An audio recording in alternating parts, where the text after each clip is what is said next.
Elizabeth Montgomery was an enigma, an actress who lived a life full of secrets, scandal, and tragedy.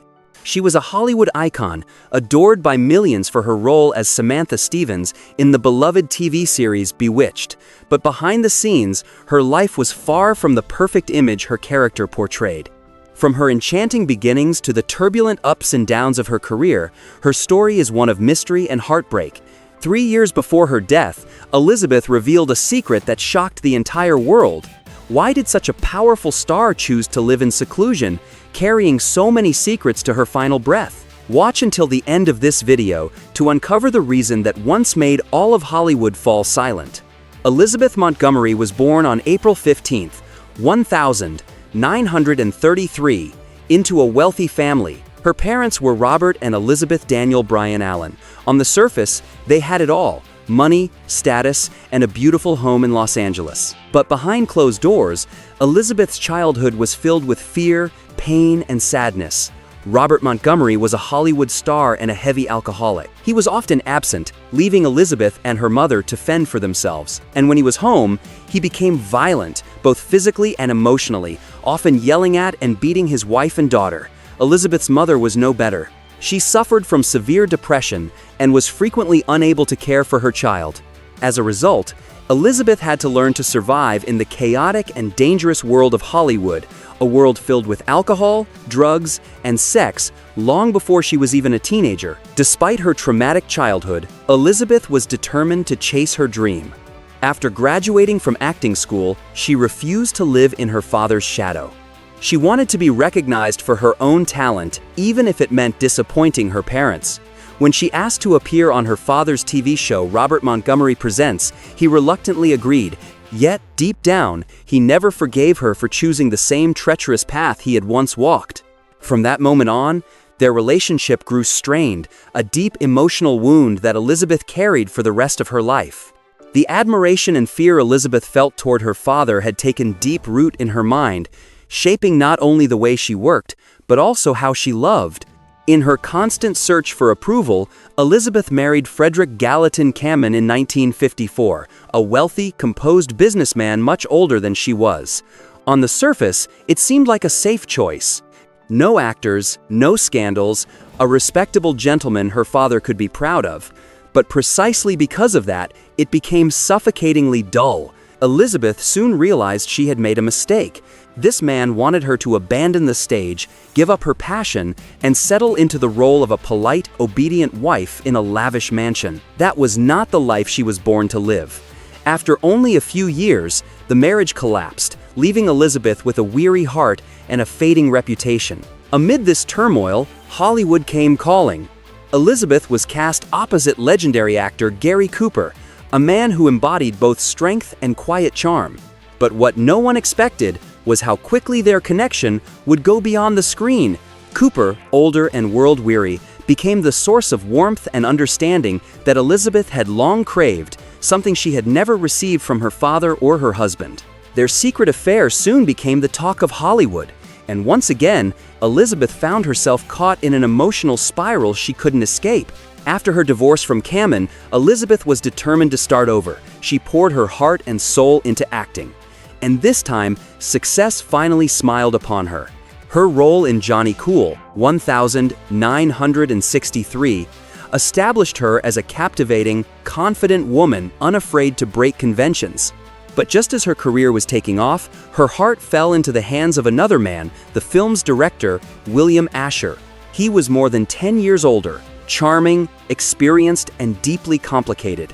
Elizabeth knew that, yet she dove into the relationship with the innocent belief that this time she had found the right man. The two married amid the romantic glow of early 1960s Hollywood, the golden age of American television. They quickly became one of Hollywood's power couples and soon stumbled upon a quirky, promising script, a story about a modern-day witch and her mortal husband.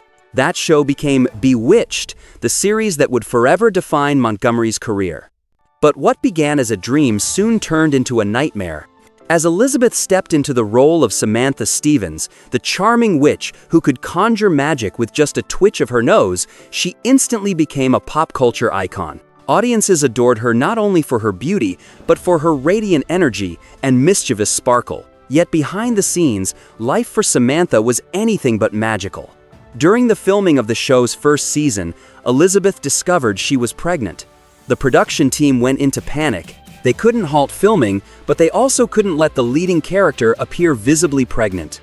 Producers scrambled to hide it, shooting around her belly, using wide dresses, creative camera angles, and filming her scenes in advance. After she gave birth, the crew rushed to complete the rest of the season, a real-life miracle that earned everyone's admiration. When Bewitched finally aired, Elizabeth Montgomery completely captivated audiences. Producers thought it would be fun to show another side of her. And so, the character of Serena was born Samantha Stevens' free-spirited, seductive cousin. Viewers loved her, and apparently someone else did too. According to crew members, there were times when Montgomery, still dressed as Serena, would leave the set with her husband, director William Asher, and drive to a nearby motel. Rumors spread quickly. While her real husband seemed to be enjoying himself, her on-screen husband was quietly falling apart. Actor Dick York, who originally played Darren Stevens, was becoming a shadow of his former self. A severe back injury left him unable to stand for long periods, forcing him to act while lying down, sitting, or missing entire episodes. But the real tragedy was his growing dependency on painkillers and alcohol just to keep going. One day, Montgomery arrived on set to find York visibly drunk. The pain, the pills, and the alcohol had finally taken control. And in a moment of weakness, he confessed that he was in love with her. The cruel twist, the woman he confessed to, was the leading lady, and the man who overheard it, sitting just a few feet away in the director's chair, was her husband. From that day forward, the atmosphere on the Bewitched set grew heavy, as if all the magic had disappeared. Montgomery tried to remain professional, but the tension was impossible to hide. Then, one day, during an ordinary shoot, York collapsed. He was carried off the set, and soon replaced by actor Dick Sargent. Montgomery didn't dwell on it, she just wanted to move on and forget. But life had another surprise in store. The man who took over the director's chair, Richard Michaels, didn't just direct the camera. He began to direct Montgomery's heart as well. The two plunged into a secret, passionate, and reckless affair.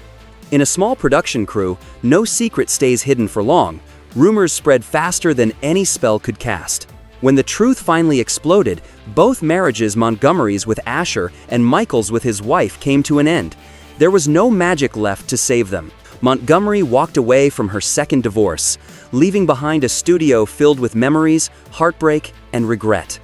As the later seasons of Bewitched went into production, the entire crew's spirit began to fade.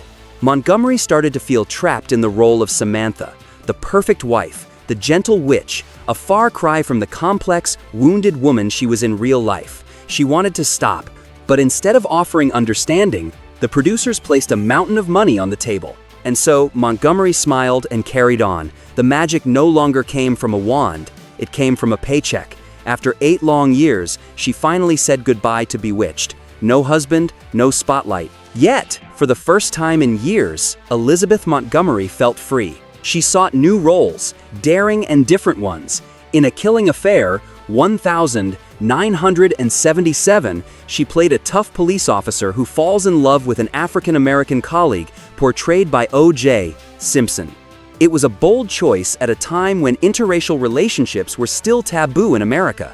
Some critics praised her courage, while others condemned her harshly. Looking back, it seems Montgomery may have unknowingly escaped a dark fate.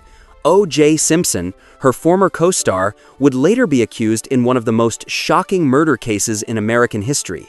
Somehow, Montgomery had slipped away from that storm, as if by real magic, lucky to have had no connection to him beyond that film. From a housewife on television, Montgomery had come a long way. Yet, in real life, she was far from a model wife. Still, that didn't mean she was indifferent to values like freedom and equality. As early as the 1970s, she became a strong voice against the government. At the time, America was divided by the Vietnam War. Young men were sent to the front lines, filled with patriotic belief, and many never returned. While the media glorified sacred duty, Montgomery dared to say what others wouldn't. She believed the war was meaningless, a deep wound on the American conscience. In an era of fervent nationalism, her anti-war stance drew fierce criticism. But Montgomery refused to back down. She appeared on talk shows and in interviews, carrying messages of compassion and peace, a remarkably brave act for a star at the height of her fame. Yet what truly made Montgomery an icon was her fight for women.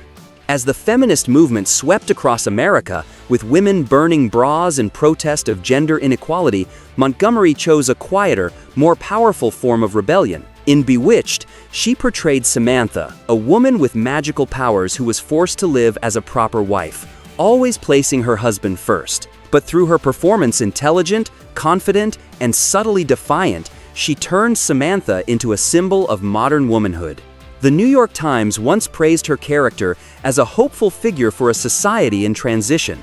Montgomery even infused feminist ideals into the smallest details of her acting. When producers insisted she dress more traditionally, she refused to wear a bra, a silent declaration that women had the right to control their own bodies. That small act on national television became a quiet but powerful shockwave across America. But Montgomery didn't just fight for women. She also bravely stood with the LGBTQ+ community during one of the most prejudiced eras in Hollywood. When her co-star Dick Sargent, who played Samantha's husband in the later seasons of Bewitched, came out as gay, Montgomery didn't just express support. She joined him as co-grand marshal of the Los Angeles Gay Pride Parade in 1992. In a time when Hollywood was still deeply judgmental, that gesture was a bold declaration of compassion and acceptance. In fact, Bewitched, a show that seemed like nothing more than lighthearted family comedy, carried a much deeper meaning. As Montgomery once said, the witch was a metaphor for anyone forced to hide their true identity, especially gay people. During an era when revealing one's sexuality could mean losing a job or even being arrested, Bewitched became a subtle, poignant symbol of the longing to live authentically and freely. Coincidentally, or perhaps fatefully, almost the entire cast and crew of Bewitched were part of or closely connected to the LGBTQ+ community. Paul Lynde, the witty Uncle Arthur, Maurice Evans, the distinguished grandfather, and even Agnes Moorehead, who played Samantha's strong-willed mother Endora, were all individuals who lived beyond the gender norms of their time. Together, they formed a kind of chosen family, a safe space where everyone could be themselves without fear of judgment. When the 1,980 seconds brought the devastating AIDS epidemic that swept across America, Montgomery watched in anguish as many of her gay friends succumbed to illness, fear, and discrimination. While many stars avoided the subject, she spoke out publicly, urging compassion and raising funds for AIDS organizations. In a society clouded by stigma, her voice shone as a rare beacon of humanity. Then tragedy struck Montgomery herself. She was diagnosed with advanced colon cancer, a disease discovered far too late. Instead of hiding her illness or seeking pity, she faced it with her trademark grace and quiet strength. Just 8 weeks after her diagnosis, she passed away in the arms of her family and friends at the age of 62. Elizabeth Montgomery did not live a perfect life, but she lived a true one. She wasn't the ideal wife or flawless mother, but she was a woman who always stood up for what was right for freedom, justice, and the right to be oneself. Looking back, Montgomery was not merely Samantha the witch of American television. She was a witch of awakening, a woman who used her light to expose the darkness of injustice and fear. Her life story is proof that sometimes the greatest magic doesn't lie in the hands, but in the courageous heart of a woman who dares to live authentically.